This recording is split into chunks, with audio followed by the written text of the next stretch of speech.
et législatives importantes.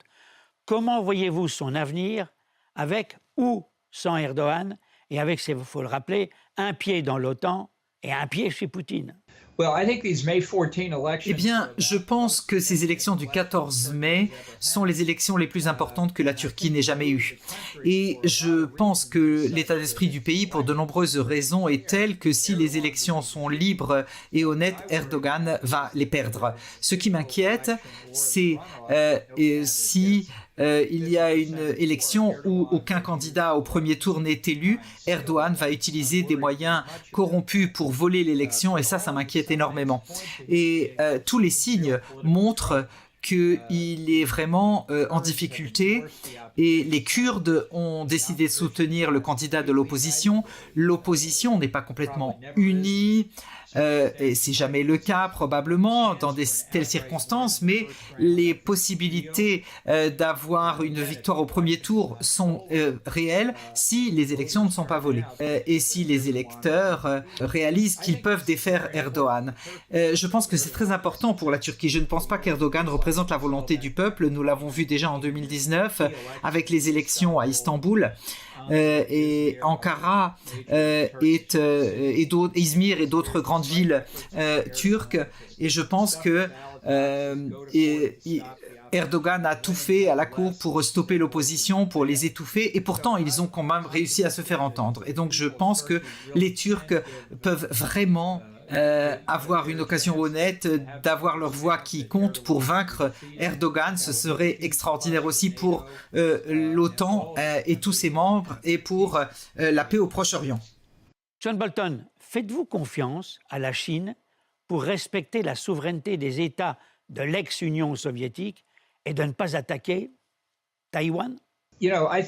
Écoutez, vous savez, les Chinois feront ce qu'ils pensent pouvoir faire sans dommage en ce qui concerne Taïwan. C'est pourquoi les gens de Taïwan, je viens de leur rendre visite il y a une semaine, ils sont très très préoccupés par cette menace d'une agression chinoise contre eux sous la forme d'une invasion militaire ou de manière plus indirecte, une agression en utilisant des prétextes pour créer une crise politique et ensuite bloquer et encercler l'île. Le gouvernement chinois ne respecte qu'une chose, à savoir la force. Et je pense que c'est notre obligation aux États-Unis, et j'espère que l'Europe verra les choses de la même manière, d'aider Taïwan à créer des structures de dissuasion qui permettront de dissuader Xi Jinping et les Chinois. Ils ne considèrent pas Taïwan comme un État légitime et indépendant. Et les Chinois, qu'ils essaient d'y revenir avec, comme l'a dit l'ambassadeur de France il y a quelques semaines, je ne pense pas qu'ils considèrent c'est pareil que les anciens États de l'Union soviétique qui ne sont pas non plus légitimes, et donc Xi Jinping et Poutine ont cela en commun. C'est exactement la manière de voir les choses. C'est leurs idées fondamentales et ils vont sur cette ligne. Tant qu'ils pourront présenter ces défis, eh bien, c'est une des raisons pour lesquelles nous nous mesurons à ces défis. Comment jugez-vous la candidature de Joe Biden à sa réélection? Je sais qu'il a déclaré sa candidature. Je pense encore qu'en fin de compte, il ne va pas se présenter pour une élection pour 4 ans.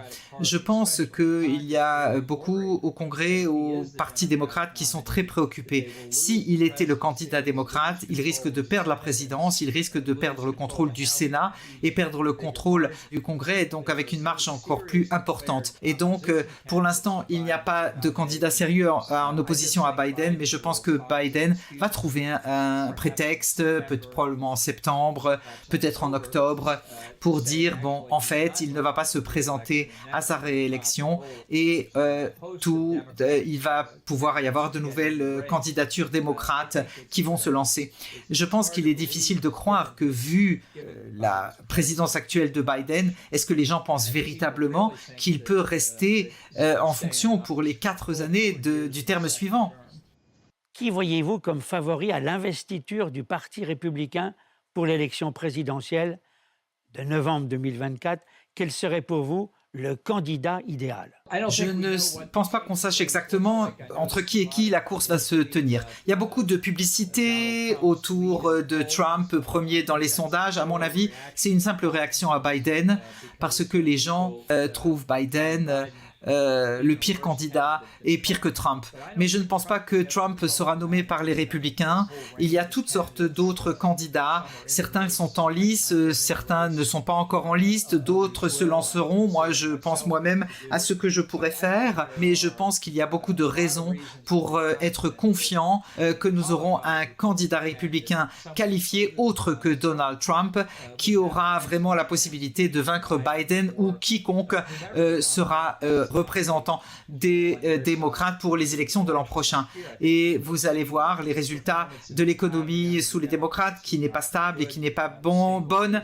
Nous pouvons voir les préoccupations autour de la stabilité dans le monde, autour des défis qui attendent les États-Unis et ses alliés et l'importance d'avoir un président, une présidence, une présence américaine forte et stable pour préserver notre mode de vie ici chez nous. Et donc, il y a beaucoup qu'à discuter en vue de novembre 24 et la sécurité nationale va être un sujet extrêmement important dans la campagne de 24, plus que ça n'a été le cas dans les élections précédentes. Je suis optimiste sur les chances des républicains l'année prochaine.